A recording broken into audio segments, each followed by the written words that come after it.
Subject power generation, topic wind energy, सब topic है potential energy measurement. अभी potential energy measurement पढ़ेंगे।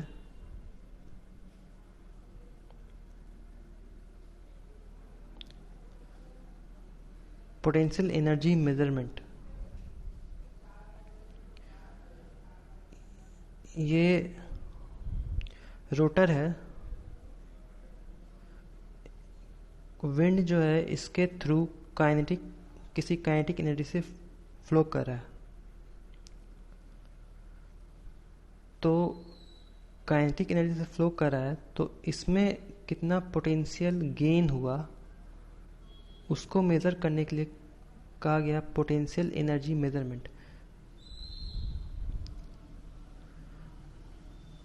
ये तो विंड तो काइनेटिक एनर्जी से फ्लो कर रहा है तो पोटेंशियल कैसे गेन हो गया, सवाल उठता है। यहाँ पे इसीलिए हो रहा है क्योंकि rotor work as a objection. Rotor जो है विंड फ्लो के लिए एक ऑब्जेक्शन की तरह काम कर रहा है। As objection comes deceleration is produced. Objection आएगा तो डीएसलेशन आएगा विंड में, और as deceleration comes v u comes. Deceleration जैसे आएगा तो v जो है final velocity, u initial velocity. Deceleration जैसे ही आएगा किसी भी चीज़ में तो final velocity initial velocity create हो जाएगा।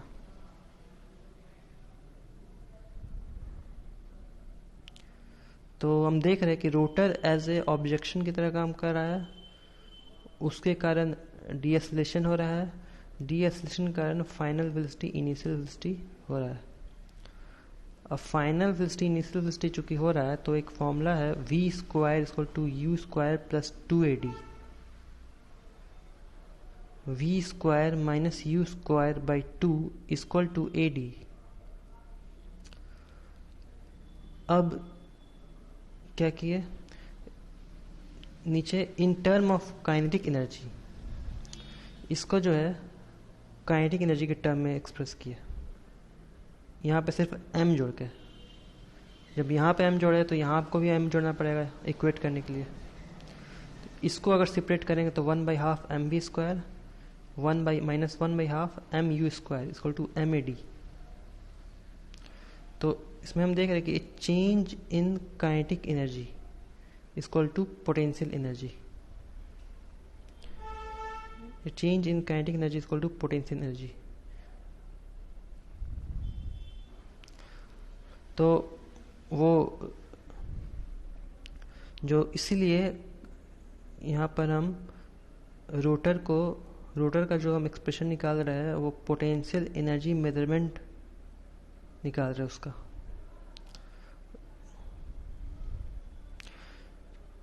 काइनेटिक एनर्जी के टर्म में। तो hence PEM can be expressed in term of kinetic energy which include speed. तो पोटेंशियल एनर्जी काइनेटिक एनर्जी के टर्म में एक्सप्रेस कर सकते हैं।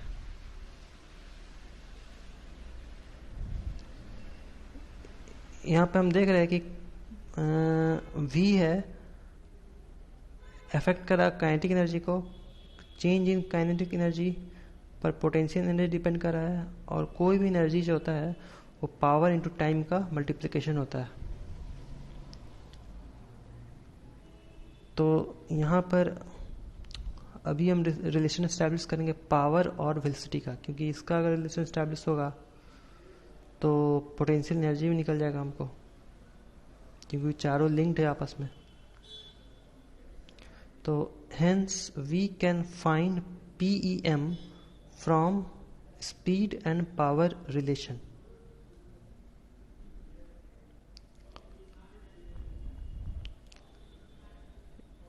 Speed and power relation. Consider a rotor blade area. ये जो है रोटर ब्लेड एरिया है,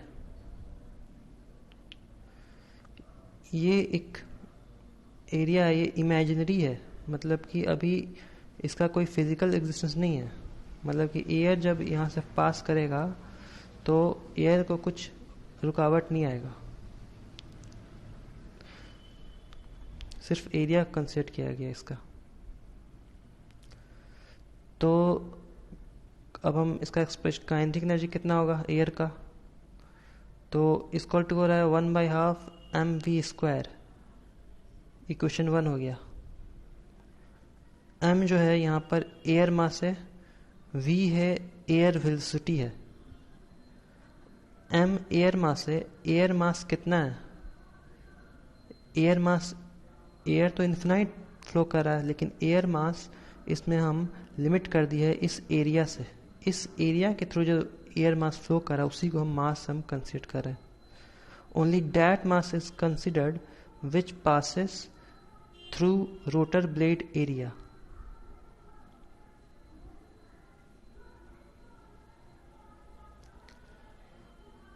काइनेटिक एनर्जी का कॉरस्पॉन्डिंग पावर जो कि इक्वल होता है एनर्जी बाय टाइम के।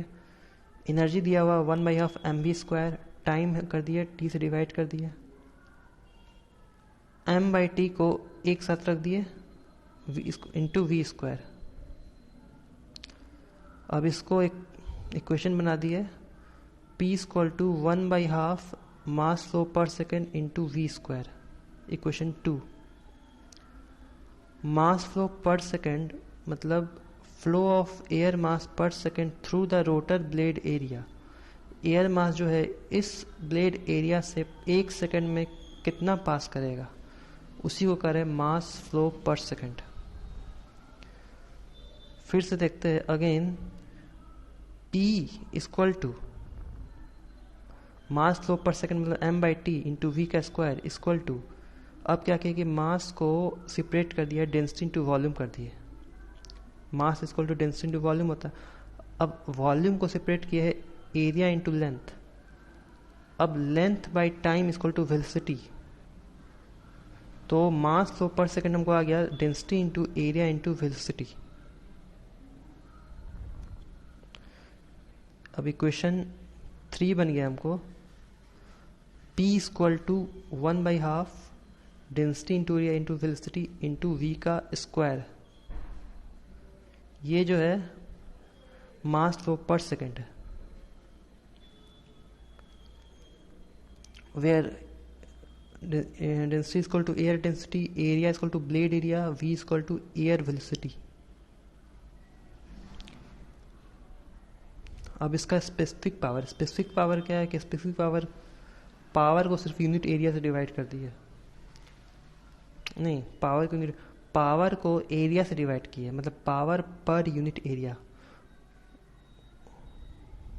P/A = 1/2 density into area into velocity by A into v²। मतलब कि ब्लेड से टोटल पावर फ्लो कर रहा है, टोटल पावर जो ब्लेड में लग रहा है इतना लग रहा है, लेकिन यूनिट एरिया में जो पावर लग रहा है वो लग रहा है इतना, 1/2 डेंसिटी इंटू v³ जो यूनिट एरिया में लग रहा है। Equation 4,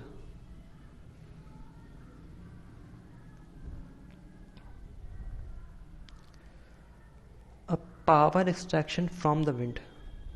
next, power extraction from the wind.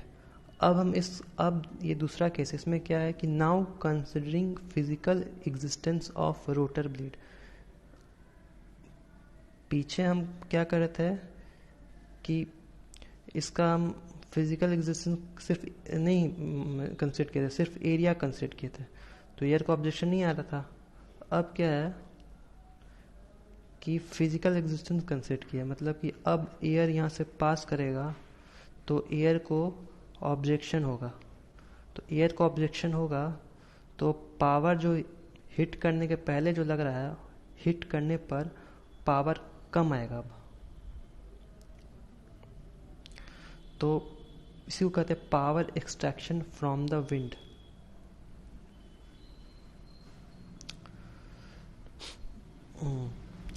Wind का पावर लॉस हो जाएगा इसमें। तो इसीलिए इसका पावर ग्रेटर होता है इसके पावर से, मतलब P ग्रेटर देन PA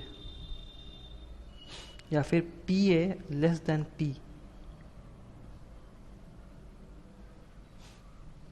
ये क्यों हो रहा है? Due to loss in energy. यह एक कारण हो सकता है, लॉस एनर्जी में लॉस हो रहा है तभी यहाँ पे घट रहा है। और एनर्जी में लॉस हो रहा है इसका मतलब लॉस इन वेलोसिटी, क्योंकि कॉरस्पॉन्डिंग है, वेलोसिटी कमेगा एनर्जी कमेगा।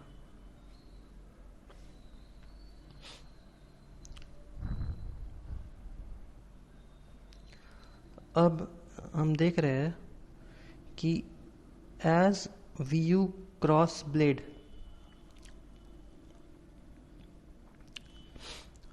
कोई ऑर्डिनल स्पीड से आ रहा है, VU स्पीड से आ रहा है, जैसे ही ब्लेड को क्रॉस करता है तो फाइनल एज पहुंचते पहुंचते इसका वेलोसिटी VD हो जाता है, जो कि VU से लेस है, where VD less than VU। तो ऑफ कोर्स जब कोई ब्लेड रहेगा हिट करेगा तो रुकावट पैदा होगा, मतलब इसका वेलोसिटी डिक्रीज होगा। तो फाइनल एज में आते आते इसका वेलोसिटी VD हो जाएगा।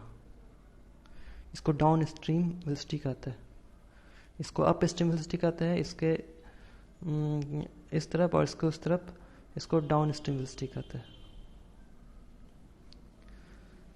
Then PA equal to 1/2 mass flow per second into VU square minus VD square. ये क्वेश्चन 5 हो गया। अब इसमें सिर्फ एक V ना जोड़ के दोनों का डिफरेंस कर दिए, VU square minus VD square, इसका वेलोसिटी का स्क्वायर माइनस इसका वेलोसिटी का स्क्वायर।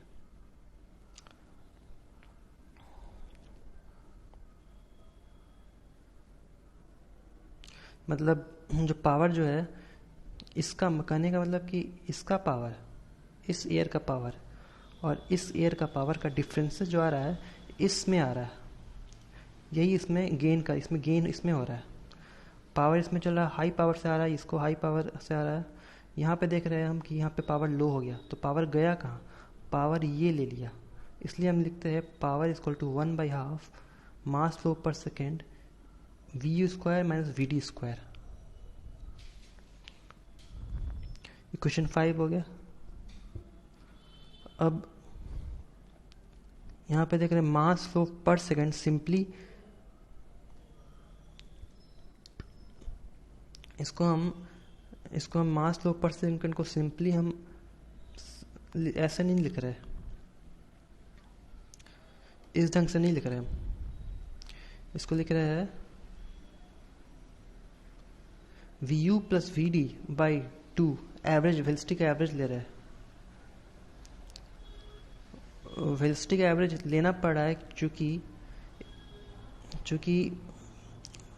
V जो है यहाँ से यहाँ क्रॉस कर रहा है, तो गलत है, हर टाइम में घटते जा रहा है, घटते यहाँ पे आया, तो हमको एवरेज वेलोसिटी लेना पड़ेगा। इसका मतलब ये हो गया कि 1 सेकेंड के विद इन 1 सेकेंड वेलोसिटी जो है वो घटते यहाँ तक आया 1 सेकेंड के अंदर।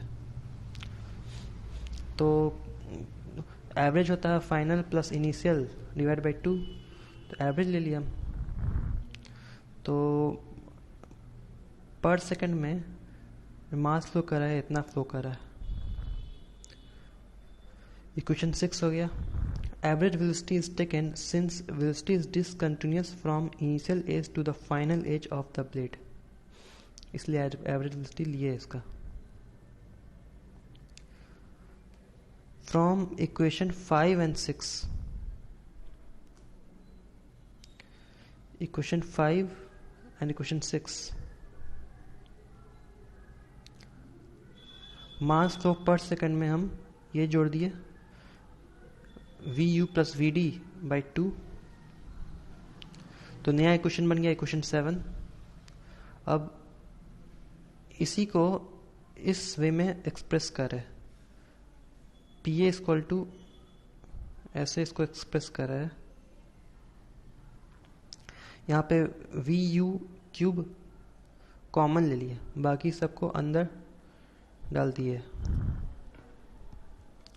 अब ऐसे कैसे आया ये? तो इस इक्वेशन में इस पार्ट को अगर देखें तो ये पार्ट है हमको दिया हुआ है, इसमें से हम वी यू कॉमन निकाल दिए, बाकी सबको अंदर डाल दिए। वी यू जब कॉमन होगा तो 1 plus V D by V U हो जाएगा ब्रैकेट। इसमें वी यू स्क्वायर को कॉमन ले लिए, बाकी सबको अंदर डाल दिए, तो वी यू स्क्वायर कॉमन हो जाएगा, तो 1 minus V D by V U का होल स्क्वायर डिवाइड बाई 2 है, तो यहाँ पे डिवाइड बाई 2 कर दिए। तो वी यू स्क्वायर यहाँ पे वी यू है equal to V U cube हो गया, और बाकी सबको लिख दिया अंदर जैसे डिवाइड बाई 2। तो ये जो पार्ट है इसको हम सीपी के वे में एक्सप्रेस कर रहे हैं।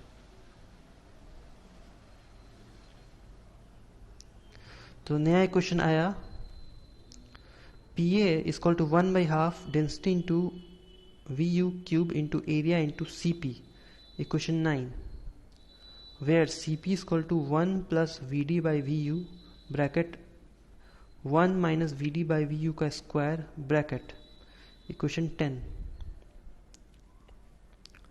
और सी पी जो है यूनिटलेस फ्रैक्शनल पार्ट है। C P unitless fractional part, इसका कोई यूनिट नहीं है क्योंकि है ना वी डी का जो मीटर पर सेकेंड और वी यू का मीटर पर सेकेंड कट गया, तो कोई यूनिट नहीं है।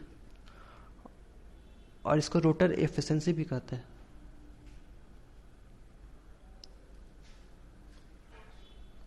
तो हम इसमें देख रहे, वी कैन से पावर जो है सीपी पर डिपेंड कर रहा है। इस फॉर्मूला से पावर जो है सीपी पर डिपेंड कर रहा है। CP depend on V D by V U ratio. CP जो है V D by V U ratio पर डिपेंड कर रहा है। That's why for a given wind machine CP versus V D by V U graph is plotted. जब ये जिस पर डिपेंड कर रहा है तो एक ग्राफ प्लॉट किया गया सीपी और V D by V U में। ये ग्राफ है, ये सीपी है रोटर एफिशिएंसी और ये V D by V U ratio है। तो हमको इस टाइप का कर्व मिलता है जिसमें कि पीक पॉइंट यहाँ पे होता है जिसका वैल्यू रोटर एफिशिएंसी का वैल्यू होता है 0.59 और रेशियो का वैल्यू होता है उसका 1/3। तो 1/3 कहने का मतलब ये हुआ कि Cp is maximum when Vd by Vu equal to 1/3। तो इसको इस ढंग से भी कर सकता है, it means when Vu is 3 times greater than Vd Cp becomes maximum. जब अप स्ट्रीम वेलोसिटी जो है डाउन स्ट्रीम वेलोसिटी से 3 गुना ज़्यादा होगा तो ही Cp जो है का मैक्सिमम वैल्यू होगा।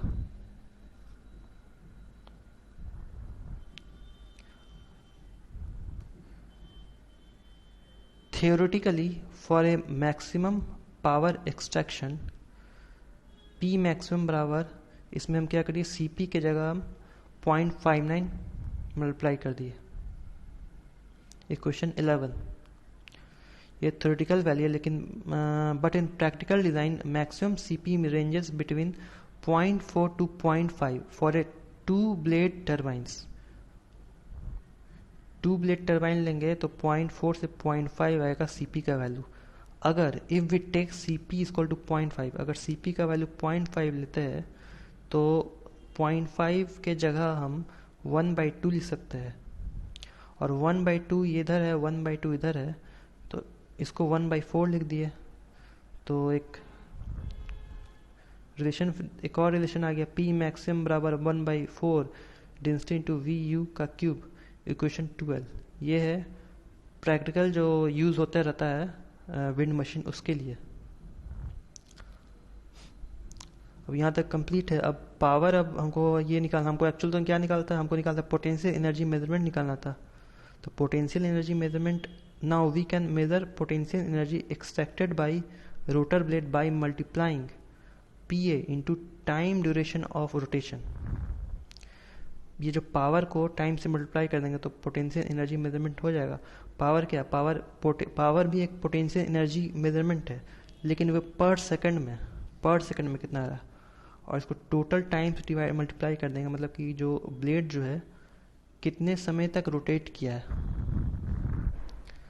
तो हमको पोटेंशियल एनर्जी गेन हमको निकल जाएगा। टोटल पोटेंशियल एनर्जी हमको इतना, हमको ब्लेड जो है गेन किया। तो पी ए इंटू टी हो गया पोटेंशियल एनर्जी गेन।